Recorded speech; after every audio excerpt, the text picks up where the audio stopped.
Hello and welcome to my presentation on the Comparative Movie Analysis 1 for Resident Evil. Resident Evil is a Japanese survivor horror game series first created in 1996 by Capcom, and the latest being Resident Evil 8 or Village, which was released this year. The video game series was adapted to a series of movies by Paul W.S. Anderson and multiple other animated films. This year, we are supposed to have a live-action CGI Netflix series and Resident Evil movie reboot, Welcome to Raccoon City. I will be focusing only on the games made until 2001 and the 2002 Anderson movie adaptation. The first movie adaptation, Resident Evil, has barely any connections to the game series in my opinion. Actually, the very small connections feel like fan service more than anything. First, let's start with the characters so that later on the plot would make sense. Some of the most recognizable protagonists from the first Resident Evil to Code Veronica are Rebecca Chambers, Chris and Claire Redfield, Leon S. Kennedy, and Ada Wong. These characters are very unique with special abilities and background stories, and all of these badass characters don't exist in the 2002 movie universe. Instead, we were given an original overpowered character named Alice, and some other original characters. In the next movie, some of these protagonists show up, but they are very one-dimensional side characters, and the only thing that was done right about them is their resemblance in appearance to the games. As for the antagonists, the first movie didn't show much of them, however, some will be introduced in later films.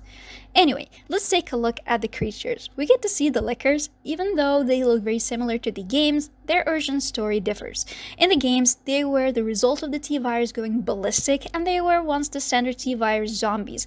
Meanwhile, in the movie, they are a biological weapon created by the Hive by injecting the T-virus into live human tissue.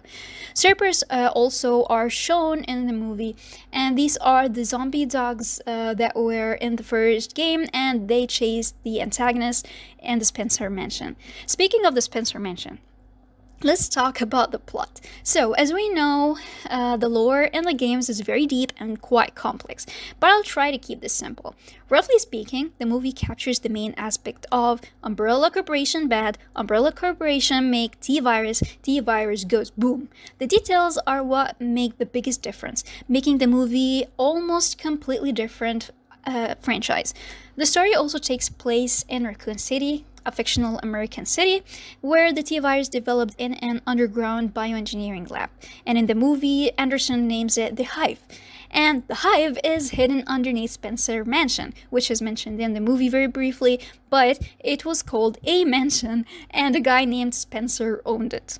Lastly, the Raccoon City outbreak was shown in the movie, however, it was completely different than the games. In the games, it was caused by scientist William Birkin accidentally destroying a T-virus container which infects the sewer rats and the Raccoon City water supply. Meanwhile, in the movie, Birkins wasn't even in there, and instead, the Spencer character destroys a T-virus container in one of the Hive laboratories in order to steal other T-virus samples and sell them in the black market. And that concludes my main comparison between the games and the 2002 movie adaptation. Thanks for watching.